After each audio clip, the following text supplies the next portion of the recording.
Hello, welcome to the Impersonal Opinion podcast, the podcast where we don't take our opinions personally. I'm Chandler Klebs, and I'm here with my friend Poffo, and we also have a guy named Yuri who is listening to us at the moment, and he knows Trick because he's read Trick Slattery's book, so he kind of knows what we're about. But I don't know if he'll say anything or if it will just be Poffo and I talking, but Poffo, we were talking about, just kind of like a little bit of depression, a lot of stress, negativity in our lives that we're dealing with. And we thought we could talk about coping mechanisms, how people deal with their depression, how they get in a positive mood and get out of, the sadness of it all. Right. I mean, well, the first thing to understand and acknowledge is when it comes to depression and anxiety, mental illness, it's actually much more than just being in a mood. I mean, everybody goes through moods. Everybody has their ups and downs. Everybody, experiences sadness and grief and loss. But for people with depression, it's literally, it's just 100 times worse. Like we're talking about like something that just absolutely distorts and twists your perception of reality. So that's what happens, when people are in a bad mood. They're basing their perception of the world on their feelings. Okay. And when it comes to depression and anxiety in terms of like a mental illness, like whether it's a major depressive disorder, which is called like unipolar depression or bipolar depression, or there's many different forms, seasonal affective disorder, dysthymia is like a more long-term form of depression that's not as severe. But these things they go beyond just, feelings of sadness and feeling, alone or isolation, feeling down on yourself. It's like a continual sort of distortion of your worldview. And it makes it extremely difficult because it's not that the problem is outside of you. Like everything could be fine in your life, but it's your perspective on things. It's like looking through the gray goggles, and it just ruins everything. And it makes it really difficult to function because it's a psychological, internal sort of sickness, kind of it's like a part of your brain that is fixating and sort of pushing the button over and over and over and over on the negative, where you feel like locked. There's so much I could talk about when it comes to this. I mean, I've written extensively about it, but when it comes to my depression, I mean, I don't talk about it very much because I've kind of had to represent myself as a spiritual leader, in the pan community and stuff. So I generally don't talk about it, but it for me, it's taken a long time to develop a lot of coping mechanisms to help overcome this stuff. And specifically, I've used writing as a form of compensation, and as a form of sublimation is a healthy coping mechanism where you literally channel your negative thoughts and feelings into something positive and constructive and try to use it for good. And anyway, the point is, like, it's taken me a long time to learn to manage these things. But recently, specifically in the last like 2-3 months, some major changes in my life, some major transition, and a lot of negative things that have to do with situational stuff, that have to do with my living situation, with my roommates, my landlords, my cats, like the specific things actually that I had like really bad discouragement with in the past, in years past, have like sort of come back up because I'm being forced to move. I'm being forced to relocate, like unexpectedly because of the rent increase and stuff. So anyway, so my point is, some people have learned to manage their depression, but then they'll have tragedies or sort of a relapse because something in their life triggers it, something that is associated with what originally caused them to sink into depression comes back up. And then it's like you're like being tested, basically. I'm being kind of tried to see like how much progress I've really made, if I can actually stay strong and kind of fight my way through this. So that's kind of like what I'm dealing with right now. And as you can tell, I've got like a cold on top of everything. Like I caught a cold a few days ago, so I'm trying to deal with that as well. Yeah, one thing I want to clarify is there's two different kinds of depression that I tend to think about. There's the temporary situational where something really stressful or really upsetting is going on, like, your house just burned down, your dog just died, whatever, something that happened recently that is really making you sad. Those types of things are that now they're sad, but I feel like those things, you know that this too will pass. You know what I mean? You know that it's a temporary thing and that you will eventually get past it. Whereas I find that the more difficult and more serious thing is what you sort of alluded to, Poffo. Like, as a vegan, we're keenly aware of all the wrong information out there and all the suffering imposed on all these animals because humans believe that they have to eat meat for their protein and all these weird other myths, you know. And to me, that type of suffering has led me to a sort of negative, and rather, let's see, what's the word for this? Sort of misanthropic view, like I'm just really not liking the human race very much for the past few years, and yet I'm trying to act like a positive dude, like a hope for a brighter future, but really I'm like, oh man, if all the humans just died out right now, it'd be better for everyone else. Well, you're an anti-natalist, and and that kind of goes to the territory. It's the pessimism and the cynicism and sort of the despondency when it comes to the human race. Like, I'm split right down the middle, where I literally believe that human beings are divine. We are a manifestation of the divine, and we're capable of incredible, just tremendous acts of kindness and charity and love and innovation and creativity and goodness. But at the same time, we are also the most destructive force on the planet, in terms of the environment, the ecosystem, how we treat other life forms, how we treat each other. So I'm extremely negative and pessimistic when it comes to human society, but I am very optimistic and positive when it comes to the potential that the human race carries within it.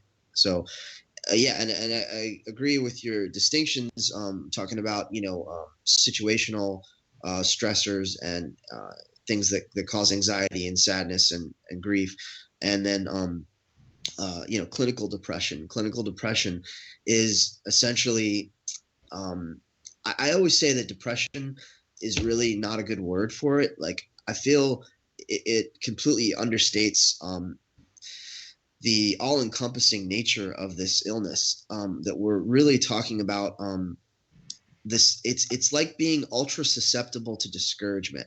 So that if you have negative feelings about yourself, if you have negative feelings about the world, if you have low self-esteem, which most of us do, most of us are really not, well-adjusted, balanced individuals due to, environmental issues and our childhood and whatever. We don't always grow up with perfect homes, perfect parents. So a lot of people suffered trauma and abuse and neglect. So those things all contribute to it. But the point is, like, it's like being in a constant state of mourning, where I say that it's taking the negative things and it's just amplifying everything, like, to the 100th degree, so that it's no longer, you can't objectively see solutions to problems. So it might be a small thing, it might be a big thing. It all seems like a catastrophe. It all seems overwhelming, and like an overwhelming burden that you just can't handle. You can't deal with it, and it actually robs people of their ability to function. It ruins relationships. It destroys relationships because of people's own self-image, because of how they view the world. And it's a terrible thing. I've written 2 books on the subject, and devoted a good portion of my life to trying to help others who struggle and suffer with mental disorders. And I don't know. I guess it's just, for me right now, I'm like I said, I'm kind of being tested, and I've got so much on my plate, and I've got so much to do, and so much responsibility that's been just thrust upon me.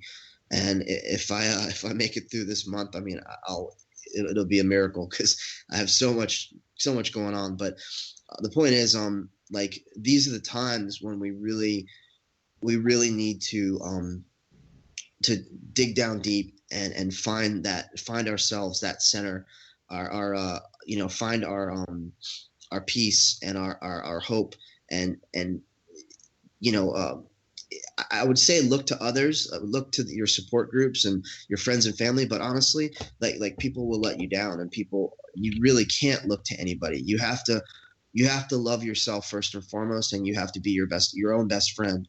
And you have to find ways to make life livable, and find ways to cope. And if for a depressed person, if they're listening to this right now, I know that they're probably thinking, they have no desire to cope. They have no desire to get to the next day. Like they might stay in bed all day. They might not have the will or the motivation to even get up. I mean, being lethargic is a huge part of depression. You can actually have psychosomatic pains, like bodily pains, and you can somaticize your psychic pain. So there are so many factors involved, but the main thing is, if you can just break it down and take one thing at a time, and just separate everything kind of, and put things in small little categories, and just get through this one thing over here. And then once that's accomplished, it'll give you the momentum and the motivation and the confidence to get to the next thing, and then the next thing. You really got to take things just one step at a time, because it's so easy to become overwhelmed and discouraged. And that's really what depression is. It's discouragement. It's being ultra susceptible to negativity, and ultra hypersensitive to to sort of your own faults and failings, and the failings of humanity, as well, as you touched on. Yeah, I think that's a pretty good description. I mean, it's more discouragement. Like, maybe depression isn't really so much the exact word for what I'm talking about. It's more like I'm feeling I'm more feeling a lack of motivation to do things recently, because I'm feeling as if nothing I'm doing is really making a positive impact on the world. Right, right. And I suppose Yeah, a lot of it is because I just don't see the evidence of it. sure. This is an ongoing thing for people like myself and Peter Moriarty, who are continuously sort of giving to the communities, and continuously giving of ourselves, and investing, and we never really see the return. Like we see so little of anything, of any the fruit of our labors. So that goes with being a writer, that goes with being an artist, that goes with being any kind of a sort of a revolutionary. Most movements, most successful authors and artists are not given the credit, or that they're not really well received in their lifetime. It's usually posthumously that they receive their stardom and fame and stuff, and that's not what we want to hear. We want change now.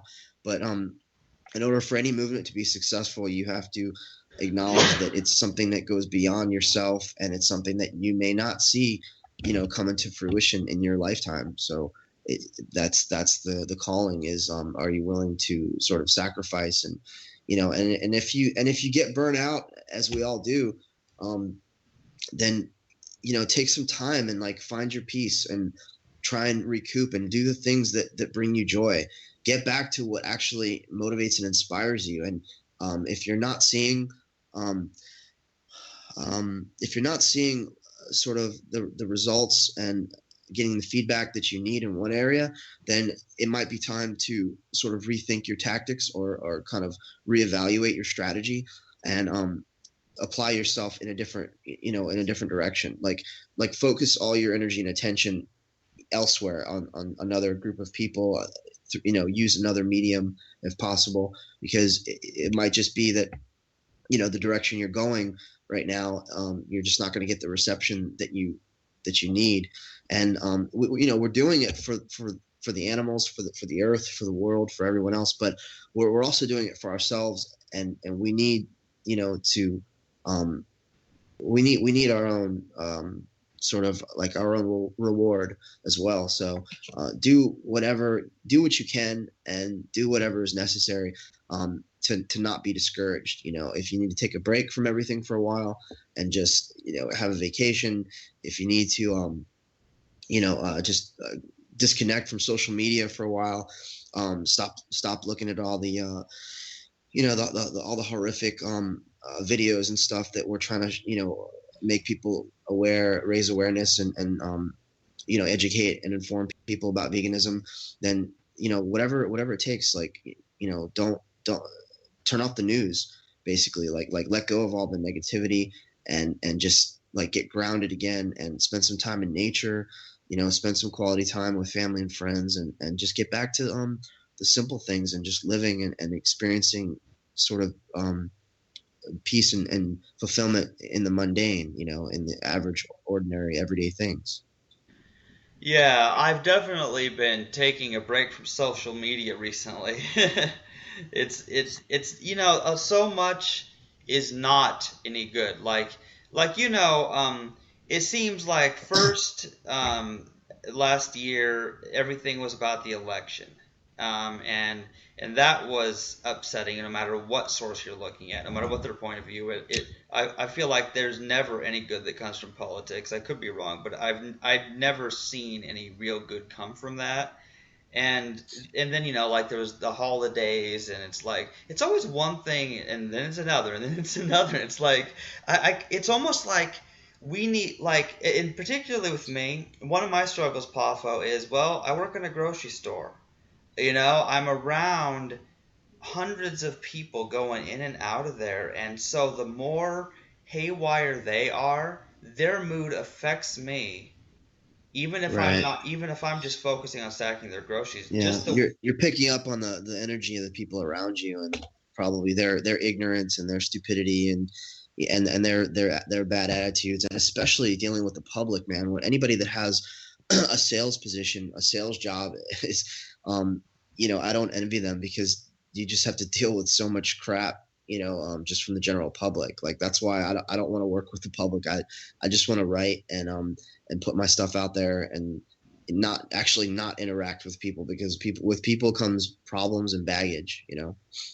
Yeah. Well, and here's what's interesting about it is I feel like when I do podcasts with you guys, when I'm doing Google Hangouts or Skype or whatever with you and my other co-hosts, like, that's something that's like, hey, if we don't want to do it, we don't have to do it. You know what I mean? Because there's no financial attachment to it, which I think is actually kind of a plus, because I like the idea that we can just do it if we feel like it, and if not, we don't. I really like that aspect of it. It's a more informal thing, whereas when it comes to other things, you can't just, like, for example, I hardly ever call in sick.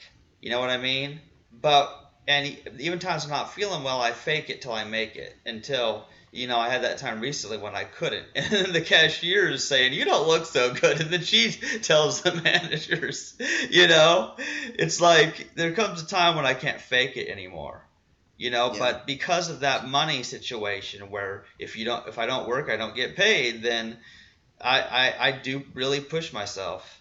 What you're talking about, Chandler, is the obligation, and I want to make something clear right now. Human beings are not designed to work the way we do, to work for an invisible an invisible number that gets put into a bank account. It's all imaginary. Like, the system that's been constructed, that's been created, the monetary system, and Jamie would agree with all this, is completely contrived and false, and it doesn't really benefit society or humanity. It actually robs us of our vital essence. And what you're talking about is the distinction and the difference between doing something not necessarily for recreation, but doing something because it's a joy, it's a passion, You're motivated to do it, and then doing something because it's arbitrary, not arbitrary. It's imposed. It's you have an obligation to do it, and like it's completely different if we were living in a more simplistic society or a resource-based society where we do the work that we do because we actually see the immediate benefits of it, and you're not having to be a part of a structure that someone else has created. It's directly affecting you. Like you're hungry, you want a piece of fruit, you climb a tree and you get it, and you chop it up and eat it. Okay, that's completely different than cleaning a toilet to get a paycheck so that you can go to the grocery store so that you can buy that fruit. Do you understand? Exactly. Like, we need to eliminate the middleman. Yeah, exactly. We're put through several hoops we have to jump through for what used to be easy for our ancestors. Yeah, it's a totally artificial system. Let's be clear. I mean, nothing was easy for our ancestors. Everything was a struggle, but things were much more direct or simplistic, and things actually made more sense in a way. A more simplistic life, a life lived in harmony with nature and connection to the earth. Following the sort of the agrarian culture, the cycles of the seasons and stuff like that. Like that makes so much more sense than what we're sort of subjected to now. But I'd like to get back to this idea, though, that what you're talking about, Chandler, you need to do what inspires you, man. You need to do like what motivates you, like really what drives you, whatever it is that brings out the best in who you are. Pursue it, and just fuck everything else, man. Because like you're never gonna find fulfillment. You're never gonna find happiness and and peace and any kind of you're gonna regret if you don't really pursue your passions. And I understand the financial obligation, and that's why whatever we do in this current system where money is necessary, whatever we do, it should be something that we're interested in. It should be something that we won't really get tired of doing. I mean, how many people really enjoy their jobs, but that's the goal is to do something that you love to do, and then you just happen to get paid for it instead of the other way around. Instead of having to do something just to get paid, just to make ends meet, just to survive. Well, I mean, there's no other species on this planet, that uses money except humans. Every other species, they do what they're sort of have evolved to do, what they have the capacity to do in order to survive, and they get their joys and they get their pleasures when they can, but human beings have created this complicated, abstract, construct that is just debilitating for some people, that can't, like, for example, that people that have emotional disorders and psychological problems, and they can't handle the stress and the responsibility of of maintaining like a full-time job or even just the way the job market is set up, that the kinds of menial, repetitive, just the drudgery that people are forced, to engage in when it comes to work and vocationally, it's not healthy. Everything about it disconnects you from society, disconnects you from nature. It disconnects you from your true self, unless you're working outdoors, unless you're actually, doing something environmentally, and you can really put your heart into it. Like for most people, it's just drudgery, and then they have to, they think their whole year they're planning their vacation, where they get like 2 weeks out of a year to to get away and just relax and do what they should be doing all the rest of the time. And this is a form of slavery. I mean, like, you can call me a hippie or a revolutionary or whatever, but I've never agreed with the way things are set up right now, Yeah, well, I actually agree with everything you're saying there, Poffo. I mean, this is such an artificial system that doesn't really make any sense. It's not what other animals experience, and I don't believe that it's what we can physically handle. I think it just wears us out, Yeah, absolutely. You see these people that flip out. They have these breakdowns, man, and they smash everything, or they go off on a shooting spree, or whatever it is, or in most cases, more commonly, they turn to drugs and alcohol. They turn to whatever sedative that they can find that can help sort of mediate the pain, the frustration. Most people can't just say what they feel to their bosses. They can't just speak their minds. They're not free. It's a very restrictive, oppressive, repressive paradigm. That people are that's being imposed on people, and it's inhumane. And I think as far as we can, we should try to get away from this type of drudgery, this type of system. And not everybody is an amazing artist. Not everybody is an incredible musician. Not everybody can utilize sort of those talents and skills, or if they have those talents and skills, that they might not be smart in terms of like marketing themselves and whatever. But the point is, everybody can do something. Everybody can contribute in some way. Everybody can do something to make the world a better place. So if we look at the grand scheme of things, and we step back and look at the big picture, aside from just some form of self-serving kind of desire for material things or for your own pleasure and happiness, if you can look at the world in a systems model, as we always talk about, like a systems model, and you think, where can I do the most good? Like, whatever, I might not be good at this, but there's something I'm good at, and there's something I can do. And then doing that, like contributing in that way, it helps you feel connected. It helps you feel like you're a part of something greater, a part of something bigger, whether it's, for charity work or helping the homeless, or I think Anthony was talking about that a few times, like whatever it is that you can do, whatever form of altruism, you're cut out for, you should pursue. Because just pursuing personal happiness, it doesn't work, because we're not alone in this world. We're not isolated, and we isolate ourselves because of our desires and and our longings, and that it just leads to problems. But anyway, don't let me ramble, Chandler. Go ahead and bump it, interrupt me. I mean, you're saying some good stuff here, and it's very interesting, because one thing I'd like to say is that when people have breakdowns and when people are feeling beat down by the stress of this modern human society we live in, one thing is that they don't need to feel like, well, what's wrong with me that I can't handle everything? It's like, well, there's something right with you that you can't handle this artificial, stupid system. You know what I mean? It's like right. You shouldn't expect that. It's so weird, because Chandler, what you're actually touching on is excuse me. What you're touching on is what I actually realized last night. The realization I came to last night was that okay, this is difficult for me. Most of the time, I don't think of myself as being sick. I don't think of myself as having, a disease or a mental disorder. And most of the time, I basically allow the pressures and the burdens of everyday life, of my situation, of everything I need to do. I just think of myself as basically a high functioning person. I actually have extreme expectations on myself because of my philosophy, because of what I'm trying to create, because I am this this sort of leader in this movement, in this community.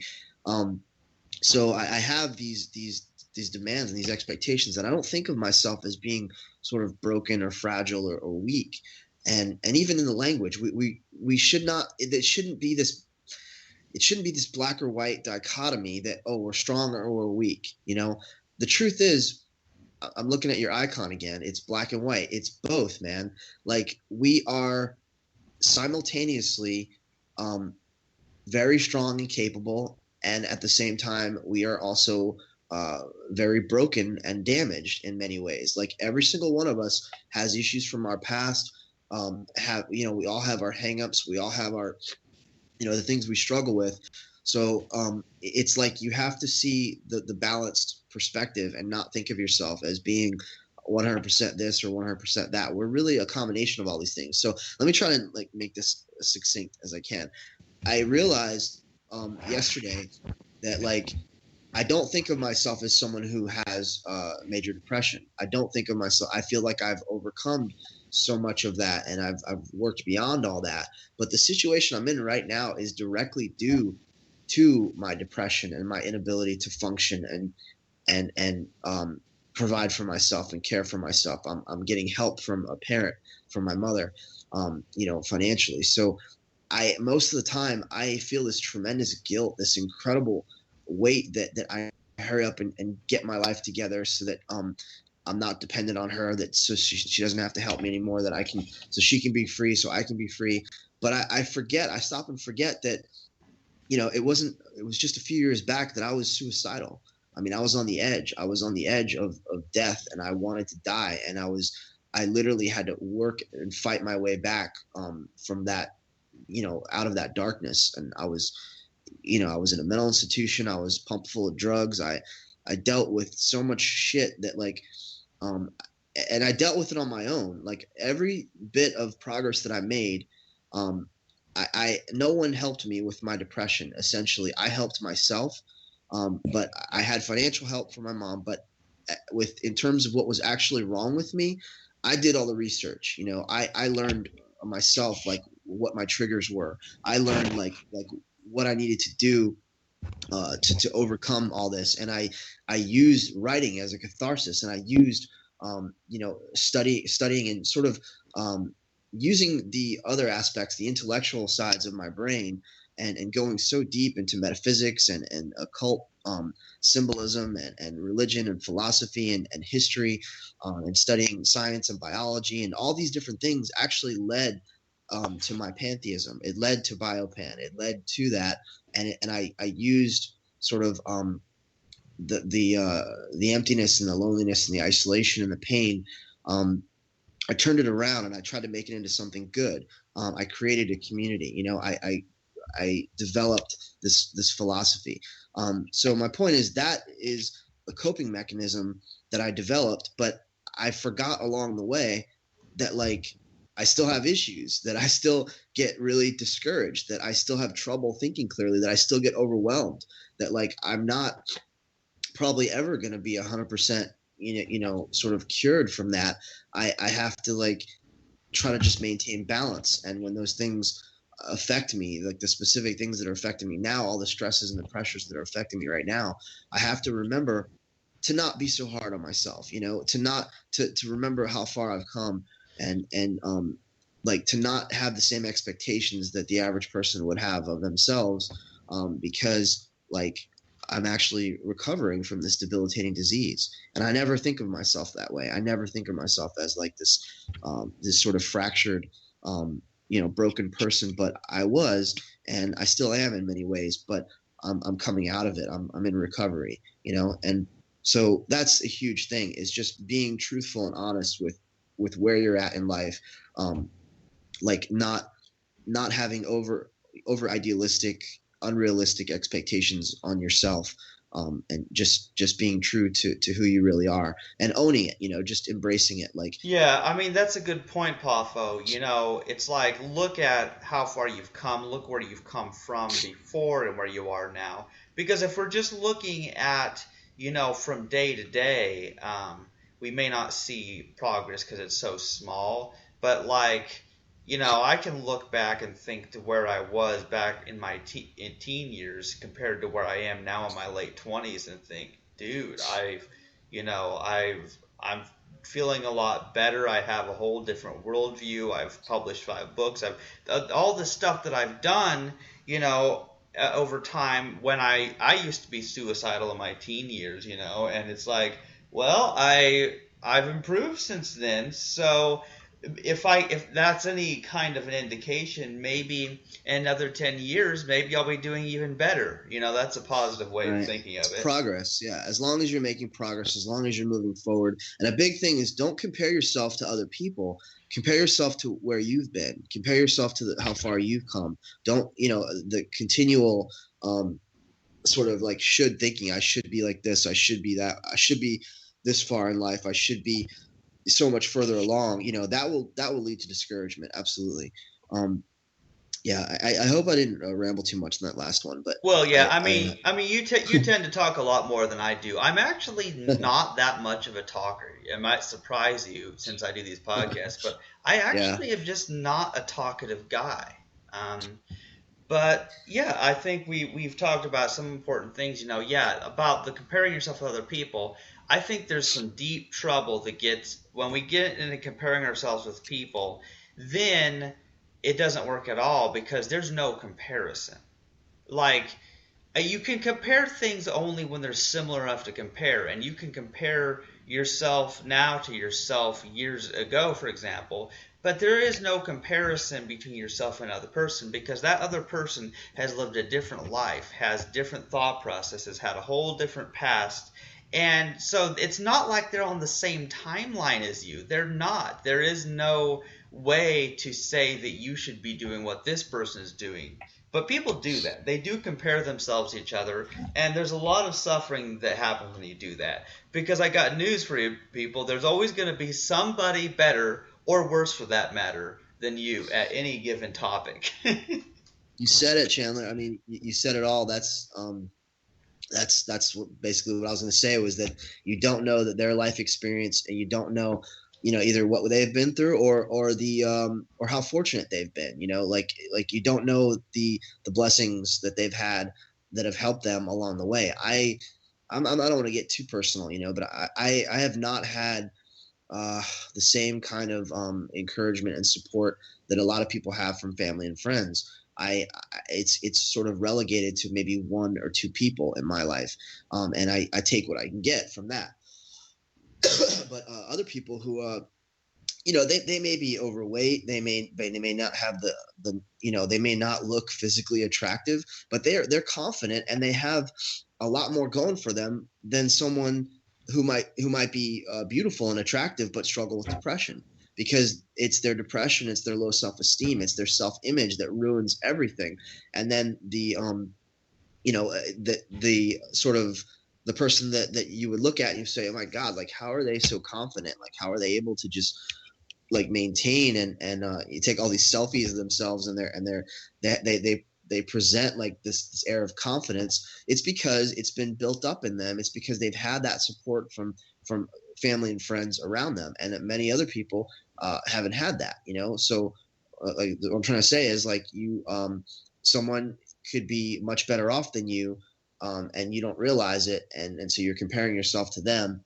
And it's like it's hurtful and it's painful because but if you put them in your shoes and they force them to go through everything you've gone through with your makeup and your abilities and whatever, then it would be more accurate, and you could say, yeah, actually I'm doing pretty good. Like I've come a long way and I should be proud. I should be proud of myself. And it's just really difficult. I mean, we have a lot of pressures on us from family, from the world, to succeed, to achieve, and it kind of gets back to what you were saying about doing things for the sake of pleasure, doing things for the sake of your own personal fulfillment, or doing things out of obligation. And like when you're pursuing no matter what it is, whether it's a career or an interest or a hobby or whatever, when it becomes like drudgery, when it becomes like something you have to do, and there's this obligation that it has to be done, and you're trying to live up to someone else's expectations or their standards, I mean, you lose it. You lose your passion for it. I moved to Hollywood to do special makeup effects, to work on film. I love horror movies. I love being creative, and sculpting and drawing and painting has always been it's in my blood. It's like who I am. But coming out here, and then just the expectation that I was supposed to be this successful makeup artist, and I was going to, make it so big. And then everybody's constantly asking me, what have you done lately? How far have you come? Are you working in a studio yet? Like I lost it. I lost like that passion, to be creative. And because I can't tell you the last time I actually, drew something or sculpted something for myself. It always became about meeting the deadline, whatever I was commissioned to do, or working on set, just getting the shit done for the director, trying to make somebody else happy. And you lose the passion, you lose the original reason why you enjoy doing something to begin with. So like many times, it's like if you love art, then you probably shouldn't be an artist as a career, because it'll actually like it'll suck the life out of you. It'll like ruin your passion and your motivation, your drive to do that very thing, because you have to do it now. But if you do it for yourself, if you do it as a form of self-therapy, if you do it in the quiet moments, and it's a joy and it's a pleasure, then you're doing it for the right reasons. And it's very few people. I'm thinking of like sort of celebrity, like singers and pop stars and celebrities who you look at them, they're doing what they were sort of born to do. Like they're just gifted and talented, and they've just made a career out of it, and their natural, that's their true self, is coming out when they're on stage. So there's very few people that are fortunate enough to find that. So for the rest of us, it's like we have to find that balance where we can be creative, we can use our talents and skills and abilities, and we can make money doing it and not get burnt out doing it. It can still be fresh and new and something that's novel, and that you're experiencing sort of daily, like it regenerates you. It's not something that you have to like force yourself to do. Yeah, I like the separation. I like the separation of having, there's my job that I get paid for, and then there's the stuff that I care about doing. I actually like that separation. I know it's like almost everybody's dream to be able to make money doing what they love, but I do agree with you in the sense that as soon as it becomes a job, then then you may lose the original vision. You may lose the original drive that led you to want to do it in the first place, because then it becomes about pleasing other people. Right. Imagine, Chandler, if you had this like this deadline, and you had to do 5 podcasts a week, and they picked the subjects for you, and you had to have certain guests on that, whether you agreed with them or not. Let's say you were like a radio host, so to speak. Okay. Yeah, exactly. And you were and that was it. And you had to do the research on each one of these guests, and you had to like learn about them and sort of like immerse yourself in whatever it was that they're, whatever topic that they're promoting or exploring. Okay. And then there was just this like this demand is put on you to do this thing, this very thing that you enjoy doing. You would probably lose that, that passion, that charisma, the desire to do it. So there you go. Yeah, I see myself getting burned out with that really quick. That scenario you just put up there. Yeah, it's like that, and that's what art has been with me, doing special makeup effects. And that's why I ended up. I mean, who the hell ever knew that I would become a writer? Like, who ever knew that I'm not formally trained, in anything in literature or grammar or anything. I taught myself. Like, I've been writing for years, whether it's helping people with their resumes or just writing letters. Just I ended up it ended up becoming this creative outlet that I never realized. I found this joy, this sort of freedom in this creative expression by doing it. So it's like, I wonder if I had went to school, for example, and learned it, sort of strategically learned it, I probably wouldn't enjoy it.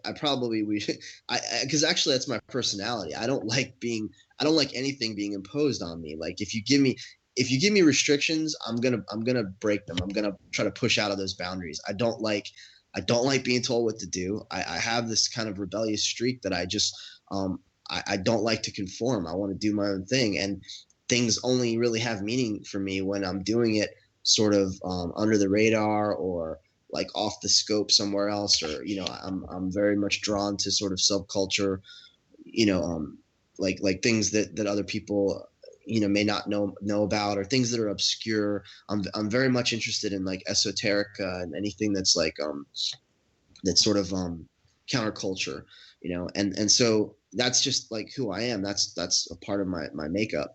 So I think I'll always have that, and so it's kind of a curse, because every career that I sort of pursue, I hope it's not going to end up like turning out like this one, that like I went to school to do makeup effects and then I moved to Hollywood to do it, and I did it for a while, but like I completely lost, the interest, the motivation, the desire to do it. I hope that writing isn't like that, and I hope it's not just a product of this system that I'm going to have to continuously, create a new vocation for myself, because just thinking about that is kind of stressful. Yeah. Yeah, I don't know. I mean, yeah, see, so it just really, just talking like this, it helps put things in perspective, about, what's really important for us to be focusing on, because I guess it's just one of those things where you can think and like, well, what really is important? What do I want to be doing with my life?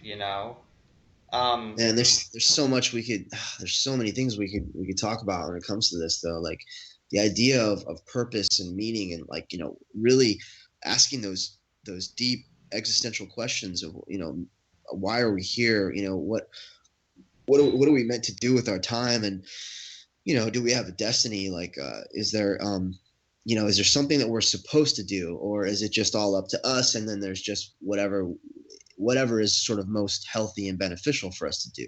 Isn't that almost like what Forrest Gump was saying at the end of the Forrest Gump movie?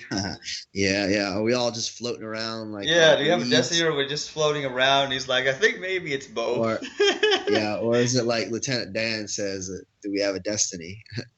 He says it's both, and that's true. It's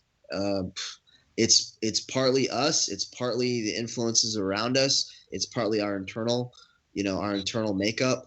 And I do think that there is this trajectory that human beings are on this path of evolution and eventually apotheosis.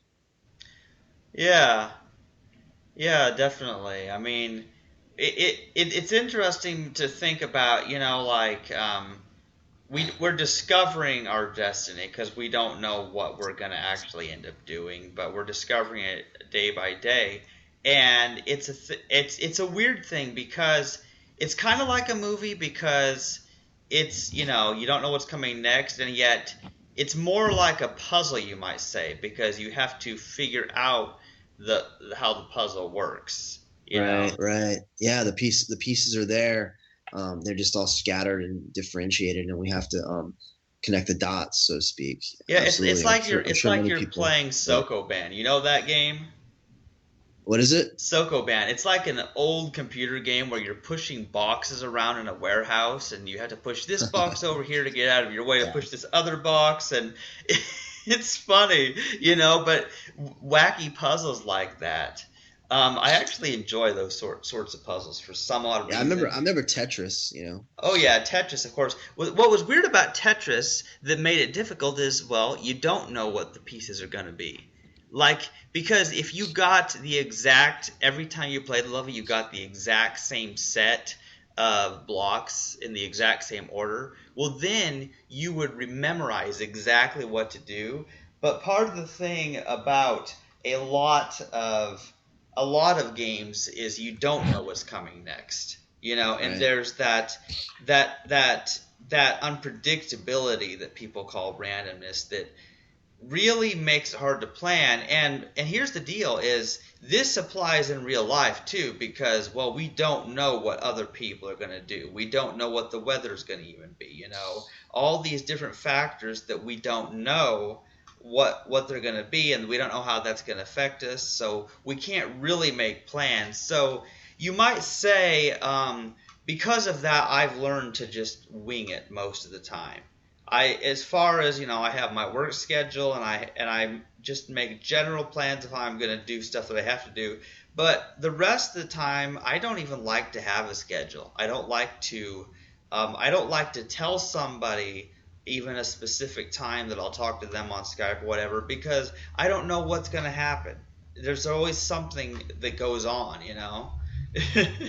Yeah, there should be. I mean, we should develop a good balance of sort of planning and using common sense and foresight, and sort of preparing for things. And at the same time, we should also be pliable and malleable and sort of move like water and flow with life, because life is fluid. It's in a constant state of flux, and there's always these different forces and factors involved. So we should be open to change and malleable, but at the same time, have a general basic sort of structure. But too much structure is unhealthy, and too much too much of the open-ended sort of nebulousness is also not a good thing, because it's either we're talking about the difference between chaos and order, essentially, which is the balance of the universe, is how everything is able to be, because there are these forces constantly pulling things apart, which was that's dark energy is ripping everything apart, and dark matter is holding everything together. And so you have these incredible indomitable forces of nature that operate that way. So we have to sort of mimic and follow the same pattern. Otherwise, we'll get, I've mentioned him before, my friend Billy, who overdosed, and he was extremely self-destructive and reckless. And, he was like chaos personified, chaos walking. His entire life was just this incredible, like insane, dangerous, like everything was novel, and everything was just crazy and wacky and unpredictable, and there was no structure at all, and he ended up, it cost him his life, because he became addicted. He became addicted to heroin. And then there's other people like my father, who has spent his entire life. He was in the military. He was a cop for like 15 years. He in law enforcement, and just he has had a very regimented, very extreme, structured mentality, where everything in his life has to be controlled, and everything has to be scheduled, and everything is sort of on, he doesn't like things being unpredictable. He likes the predictability of things, and that's how he's found his peace and his happiness, because he's had to deal with so much, probably as a cop, as a police officer, dealing with so much chaos and randomness, so that in his life he's learned to control every aspect of his life, and that allows him to find happiness, I guess. And to me, it's like it's too much. Like it's military, and I can't stand it. Like everything is about deadlines. Everything is about punctuality, and I'm much more fluid, and I'm late for everything. I don't know if you know this about me, but like I'm continuously late for everything. I'm always rushing, and it's not necessarily that I procrastinate. I don't really have a good concept of time. I get absorbed in things, and they consume me, and I'm not really good at. I have to continuously step back and see the big picture. Anyway, but so you have these two extremes, these two polarities of someone like my father, who is completely regimented and rigid, and doesn't do anything spontaneously. And then you have someone like my friend Billy, who does everything spontaneously. And I think both, my father, obviously he's still alive. He's doing well. He's healthy. But like, I think both extremes really represent a dysfunction. Like you're missing out. There should be balance there. Like you need to find the good balance between both, and create that homeostasis that I always talk about. Yeah, you talk about that balance thing a lot. Yeah, I talk about it a lot because I lack it in my life. I talk about it because I've had to make a conscientious effort to be that way, to not be extreme. I mean, I could go down a list of the things I've had obsessions with, whether it's sexuality or girls, whether it's like with movies and film, or it's my drawing, my art, my sculpture. I mean, the meticulous amount of detail I put into things, my writing now, the way that I'm naturally, I'm an editor, so I have to. I look for the flaws. I'm a perfectionist. I became a perfectionist, really, having my father, who was very overbearing and demanding on me, kind of created that in me. It made me a perfectionist, and nothing's ever good enough. So I tend to obsess a lot, but at the same time, people with my personality, they will end up turning to drugs and alcohol because that's their escape, because they're so stressed and pressured. because of the restrictions and the limitations and the burdens that have been put on them. So they have to escape in some way. They have to find their outlet, and many people turn to, you know, substances and chemical substances, and they abuse it because that's the only time when they can relax and they can be free. Luckily, I've never had those kind of addictions. You know, I've had other vices that have sort of you know, controlled me at different times in my life. But I've learned that, like, it's all about balance. It's all about, you know, finding ways to channel your aggression, finding ways to channel your pain, finding ways to channel your angst and your anger and your whatever it is, those destructive qualities that are really a reaction from other people's you know, other people imposing guilt on you or being abusive in your life. So you have to find ways to channel those things, channel your thoughts, you know, like your creativity or whatever it is that you're dealing with in order to cope. I mentioned it before. Sublimation is a coping mechanism where you use something constructive or creative, you know, as a way to kind of turn your issues around and turn them into something good, you know. So I recommend that to anybody, to find something that they're good at, something that it gives them a positive feeling. It helps them feel better about themselves. It helps them also in the sense that they're contributing to the world. They're contributing to making things better, you know. So that's what I would recommend, and do it so that you can deal with your own extremes and find that balance. Yeah. Yeah, you know, I have a lot more to think about the concept of balance, because I have weird ideas that it brings to mind. I think of the chessboard, an equal amount of Right. black and white squares. Right. What about it? What Yeah, about it? I just think about, you know, I think of balance as everything being exactly equal, you know, where there's an equal amount of this, you know, like the chessboard I was saying, you know, it has 32 black squares and 32 white squares, so it's balanced. But if somebody threw in a green square there, it would just be all wrong. It wouldn't be balanced anymore. Yeah, I'm staring at it now, and I'm thinking that it's actually not your icon. Like, there's two white squares next to each other and two black squares, like right on the unicorn. Well, There's yeah, like see, two, I kind of, I guess that's to make so the image shows up, right? right, exactly. It's The idea is positive and that negative yeah, space. yeah, the idea is that you're supposed to be able to see the unicorn. Right. So it basically inverts the color of the Yeah. squares at the location of the unicorn. So it was a weird thing to do. Yeah. Yeah. No, I see it, but I was just tripping out because, like, that's me, man. Like, if you put me in a room and there's, like, you know, a bunch of patterns and a bunch of dots, I can instantly find, like, the pattern that's off, you know, the one that's like that's not equal. That's what I'm good at, you know. That's why I can edit and I can write and stuff, because I find, like, my mind naturally gravitates toward you know, patterns and sort of that the balance. I'm always looking for that. Yeah, definitely.